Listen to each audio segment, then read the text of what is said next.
You darn right. How's that taste? Washington? Salty. How's that taste? Everybody out there that called the Canes boring? Salty. Is the Eastern Conference Finals boring? All right, let's go. Let's lock in. It's not just about making the Eastern Conference Finals. It's about how they made the Eastern Conference Finals. It's about who helps them find their way to the Eastern Conference Finals. It's about beating both the Devils and the Caps in 5 games.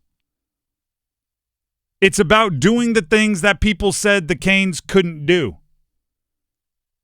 Winning on the road. They're above 500 in the road in the postseason right now, 3-2. They won 2 games at Washington. Oh, their system doesn't work in the post. The Caps were one of the top scoring teams in the entire NHL this year. Canes held them to what, 7 goals? How about it? Closeout game. It's the toughest. 2-1, right? 2-1, 3-1. That's all it takes. That's all. By the way, they were down 2-1 there for like a minute. Shout out to brind'amour for the challenge. Take that one off the board. No harm, no foul. Playoff, Andrei Svechnikov. Whatever the it factor is, X factor, the thing where when the game gets brighter, the spotlight gets brighter, the player gets better, Andrei has it. The storyline. Andrei Svechnikov's rookie year. They're playing the big, bad, bully Washington Capitals fresh off of their Stanley Cup. And Ovechkin and Svech go with a very unusual decision. They drop the gloves in the playoffs, and Ovechkin lands a knockout blow. Svech, all these years later, percolating, stewing, plotting his revenge in the postseason, lands a different kind of knockout blow, sends the Capitals home. The storylines. Svechnikov didn't even register a shot on goal yesterday in a clincher. I wanted him to register 100 shots on goal. He didn't register a single one. He went the entire series without scoring a goal. But in Game 5, the clincher, in the send him home game and don't come back game, tied for the team lead in hits with 7. Svechnikov. Right, supposed to be the guy that's all finesse, right? Supposed to be the guy, the Canes don't care about size. They just go get players that are a little small and skilled. That guy, 7 hits in the game. 7! He and Stahl tied for the team lead. Stahl, that one makes sense. That one's, 6'4", 225, whatever he is. Yeah, that one makes sense. And Svechnikov, when he was on the ice, the Canes won by 2. They had a +2 with him on the ice. He continues to be a very difficult to wrap my head around and fully comprehend superstar, but regardless if I can make sense of it or not, Svechnikov's leading his team to the Eastern Conference Finals. Go back to the quote after Game 5 of the Devils series, right, because they finished at home. So the Stars interview, right, the 3 stars and one gets the interview.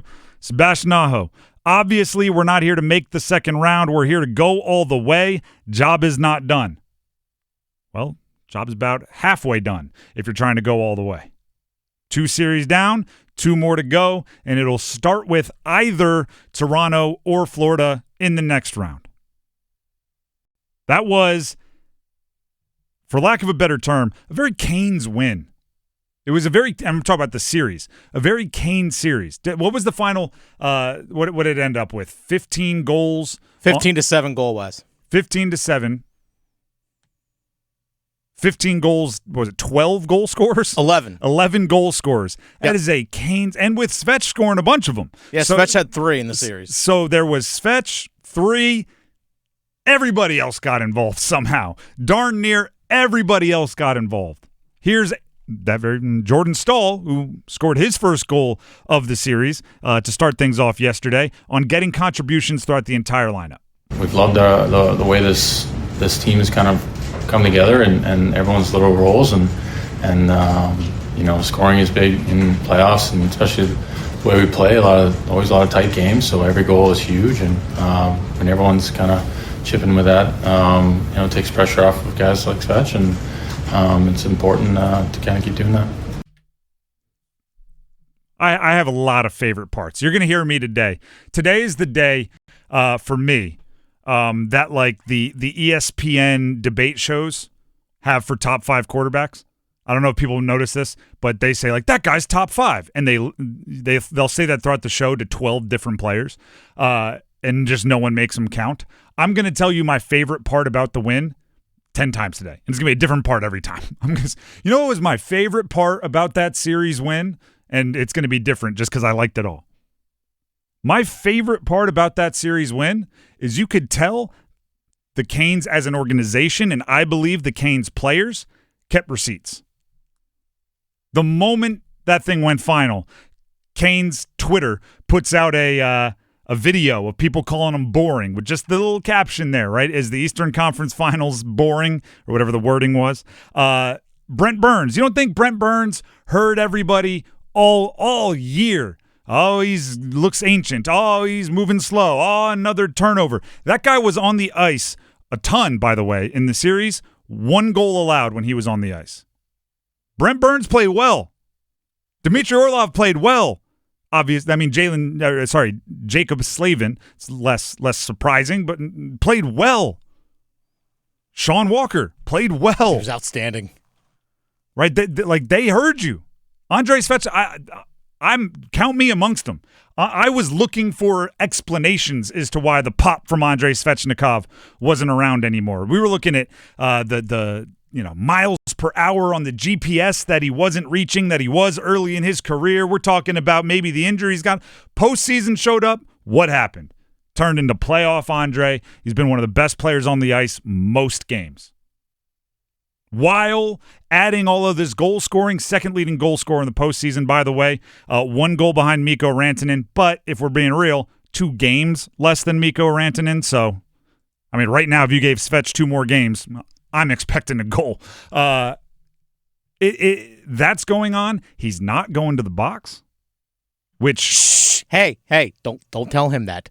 I shouldn't say going. This should all be past tense. So he might be going to the next one. He hasn't gone to the box in a while. If you're a superstitious person, I will pause the show so you can knock on wood, throw salt over your shoulder, spin around 3 times and spit. Whatever you do to reverse jinx, here's your time. Now back to it. Necas played, had moments up and down.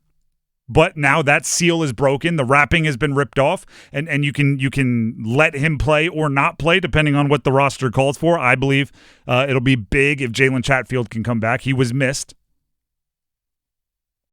And do you know what was my favorite part of the win, of this series win? Freddie Anderson.